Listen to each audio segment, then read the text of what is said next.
Assalamualaikum warahmatullahi wabarakatuh. Perkenalkan, saya Putri Fezlia dari kelas BPID NIM 1930502102, Program Studi Bimbingan dan Penjualan Islam Fakultas Dakwah dan Komunikasi angkatan 2019. Tujuan saya membuat video ini untuk memenuhi tugas ujian akhir semester mata kuliah Kesehatan Mental dosen pengampu Ibu Indah Purwasi, MSc PSI Psikolog.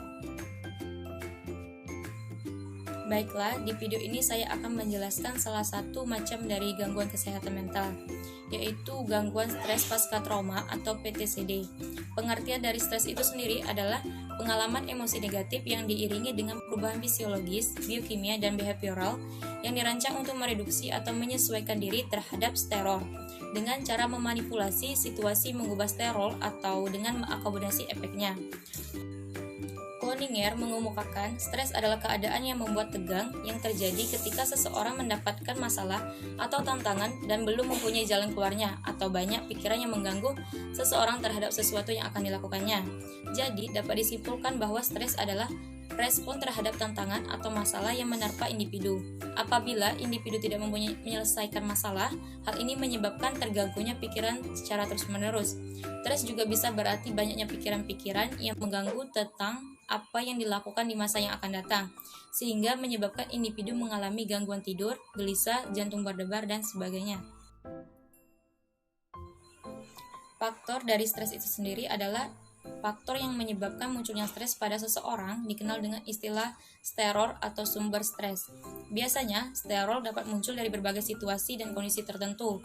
Beberapa hal dan situasi yang umum dialami kebanyakan orang dan menjadi penyebab sterol pada seseorang adalah stres fisik atau biologik, seperti penyakit yang sulit disembuhkan, seperti cacat fisik atau kurang berfungsinya salah satu anggota tubuh, wajah yang tidak cantik atau ganteng, dan postur tubuh yang dipersepsi tidak ideal. Yang kedua, sterol psikologi, seperti negative thinking atau berprasangka buruk, frustasi atau kekecewaan karena gagal memperoleh sesuatu yang diinginkan, hasut, iri hati atau dendam, dan sebagainya. Sterol sosial, seperti iklim kehidupan keluarga, hubungan antar keluarga yang tidak harmonis atau broken home, perceraian, suami atau istri selingkuh, suami atau istri meninggal, anak yang nakal, suka melawan orang tua, sering membolos dari sekolah, mengkonsumsi minuman keras, dan menyalahgunakan obat-obatan terlarang, dan sebagainya. Jenis-jenis dari stres. Yang pertama, distress. Distress merupakan stres yang bersifat merugikan, tidak sehat, dan destruktif atau menghancurkan. Distress merupakan jenis stres yang diakibatkan oleh hal-hal yang tidak menyenangkan, seperti contoh dari pertengkaran, kematian pasangan hidup, dan lain sebagainya. Yang kedua, eustress. Eustress merupakan stres yang bermanfaat positif, menguntungkan, dan konstruktif atau membangun. Eustress merupakan jenis stres yang diakibatkan oleh hal-hal yang menyenangkan. Contohnya seperti perubahan peran setelah menikah, kelahiran anak pertama, liburan, dan lain-lain. Selanjutnya, pengertian dari trauma. Trauma berasal dari bahasa Yunani tramos, yang artinya luka. Dalam kamus konseling, traumatik adalah pengalaman dengan tiba-tiba dan mengejutkan yang meninggalkan kesan yang mendalam pada jiwa seseorang, sehingga dapat merusak fisik maupun fisiologis. Pengalaman-pengalaman traumatik juga bisa membentuk sikap pribadi seseorang. Dalam kamus psikologi, trauma berarti keadaan fisik atau mental yang tidak normal sebagai akibat cedera jasmani dan atau tekanan. Dalam istilah psikologi, trauma berarti luka, sebuah istilah yang digunakan bebas entah bagi luka fisik yang disebabkan oleh beberapa kekuatan eksternal langsung atau luka psikologi yang disebabkan oleh serangan emosi yang ekstrim. Menurut Kartini Kartono dan Jenny Andi Andari dalam bukunya Highline Mental dan Kesehatan Mental dalam Islam, bahwa trauma atau kejadian traumatis adalah tingkah laku jiwa yang dialami seseorang disebabkan oleh suatu pengalaman yang sangat menyedihkan atau melukai jiwanya. Dan dapat disimpulkan bahwa trauma adalah luka psikologis yang disebabkan oleh peristiwa yang mengancam nyawa atau jiwa sehingga individu yang mengalaminya mengalami rasa takut dan putus asa yang berkepanjangan. Peristiwa ini bisa berupa bencana alam, kecelakaan dan meninggalnya orang yang disayang, atau keadaan yang diciptakan manusia seperti kekerasan dan perang. faktor dari trauma. Yang pertama, faktor internal atau psikologis, yaitu kepribadian yang lemah dan kurangnya percaya diri sehingga menyebabkan yang bersangkutan merasa rendah diri. Yang kedua, terjadi konflik sosial budaya akibat adanya norma yang berbeda antara dirinya dengan lingkungan masyarakat. Yang ketiga, pemahaman yang salah sehingga memberikan reaksi berlebihan terhadap kehidupan sosial dan juga sebaliknya terlalu rendah. Proses-proses yang dialami oleh seseorang dalam menghadapi kekuatan mental sehingga mendorong ke arah yang lebih positif. Yang kedua yaitu faktor eksternal atau faktor fisik, yaitu dari faktor orang tua dalam bersosialisasi dalam kehidupan keluarga, terjadinya penganiayaan yang menjadikan luka atau trauma fisik. Yang kedua, kejahatan atau perbuatan yang tidak bertanggung jawab yang mengakibatkan trauma fisik dalam bentuk luka pada badan dan organ tubuh pada korban. Selanjutnya yaitu stres pasca trauma. Pengertian dari stres pasca trauma itu sendiri adalah sindrom kecemasan, labilitas autonomi, ketidakrentanan emosional, dan likas balik dari pengalaman yang amat sedih atau pedih, itu setelah stres fisik maupun emosi yang melampaui batas ketahanan orang biasa. Post Traumatic Stress Disorder atau PTSD merupakan suatu kondisi atau keadaan yang terjadi setelah seseorang mengalami peristiwa traumatik atau kejadian yang buruk dalam hidupnya. Orang yang mengalami PTSD merespon peristiwa traumatik yang dialami dengan ketakutan dan keputusan. Mereka akan terus mengenang peristiwa itu dan selalu mencoba menghindari hal-hal yang dapat mengingatkan kembali akan peristiwa tersebut. Jadi, stres pasca trauma adalah gangguan kecemasan yang diakibatkan kejadian traumatik. Kejadian tersebut bisa berupa kecelakaan, serangan fisik, perang, dan bencana alam. Orang-orang yang mengalami stres pasca trauma akan menunjukkan gejala seperti seolah mengalami peristiwa traumatik tersebut, menghindari hal-hal yang bisa mengingatkan kembali akan peristiwa tersebut, dan mengalami mimpi buruk. Gejalanya akan timbul dalam sebuah setelah insiden dan berlangsung selama berbulan-bulan atau bahkan bertahun-tahun apabila tidak ditangani. Selanjutnya, faktor-faktor stres pasca trauma. Menurut Bullman dan Peterson, peran kognisi yaitu cara individu memberi arti pada pengalaman. Pemberian arti atau makna terhadap sebuah peristiwa traumatik akan mengarahkan respon dan reaksi individu dalam menghadapi teror. Individu yang tidak dapat mengarahkan pada pemberian arti positif dari sebuah kejadian atau pengalaman traumatik akan mempunyai kecenderungan PTSD lebih besar daripada individu yang mengarahkan pada pemberian arti positif pada sebuah pengalaman traumatik.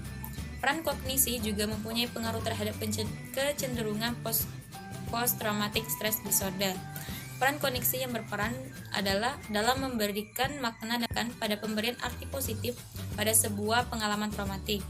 Peran kognisi juga mempunyai pengaruh terhadap kecenderungan post-traumatic stress disorder. Peran kognisi yang berperan adalah dalam memberikan makna dan penilaian terhadap situasi atau teror. Ketika individu dihadapkan pada situasi atau permasalahan, maka yang biasa terjadi adalah penilaian terhadap teror. Yang kedua, faktor psikodinamika. Horowitz menyatakan bahwa ingatan tentang kejadian traumatik yang muncul secara konstan dalam pikiran seseorang dan sangat menyakitkan, sehingga secara sadar mereka mensupresinya melalui distraksi atau meresepsinya.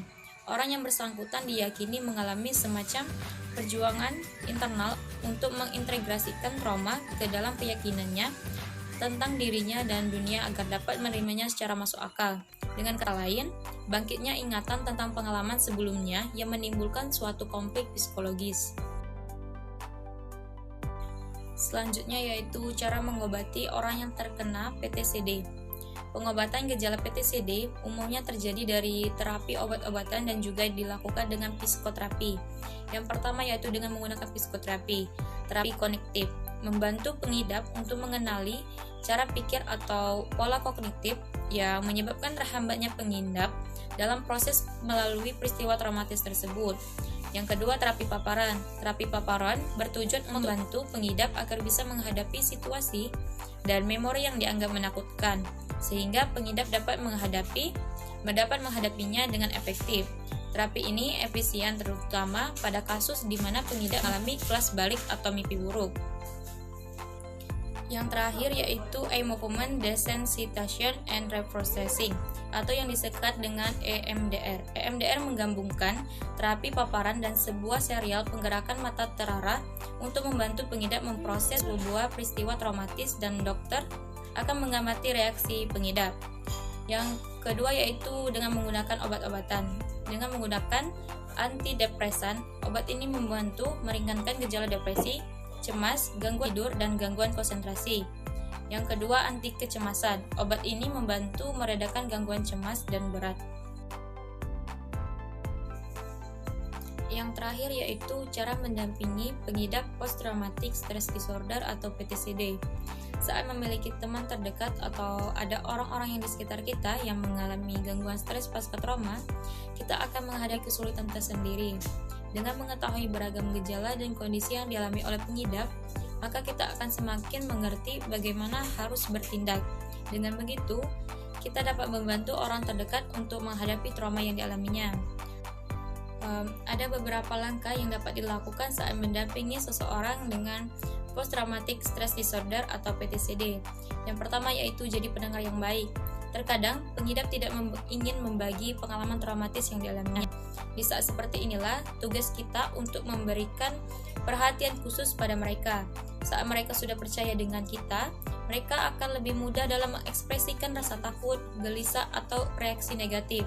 Hargai perasaan mereka dan jangan memaksakan untuk menjelaskan. Cobalah untuk menjadi pendengar yang baik. Yang kedua yaitu beri dukungan sosial.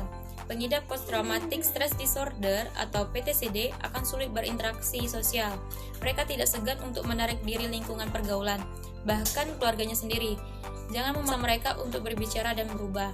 Sebagai pendamping, kita harus tetap sabar, tenang, dan berpikir positif. Pelajari kondisi ini sehingga kita dapat lebih banyak memberikan dukungan sosial. Yang ketiga yaitu hindari pemicu. Gejala trauma pada pengidap kondisi ini biasanya akan muncul saat mereka mengingat seseorang, tempat, benda, atau situasi yang membuat trauma mendalam. Sebagai teman terdekat, kita perlu mengidentifikasi sejumlah hal tersebut dan sebisa mungkin untuk menghindari berbagai hal yang dapat memicu munculnya memori buruk terhadap trauma yang dialaminya. Yang keempat atau yang terakhir yaitu bangun kepercayaan dan rasa aman.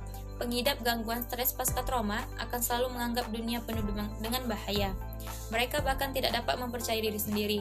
Sebagai pendamping, kita perlu membangun rasa percaya dan rasa aman dengan menunjukkan komitmen terhadap janji dan konsisten dalam melakukan apa yang telah kita katakan. Baiklah, itulah penjelasan singkat dari saya. Mohon maaf apabila ada salah kata atau ada salah penyampaian. Kepada Allah saya mohon ampun. Wabillahi taufiq wal hidayah. Wassalamualaikum warahmatullahi wabarakatuh.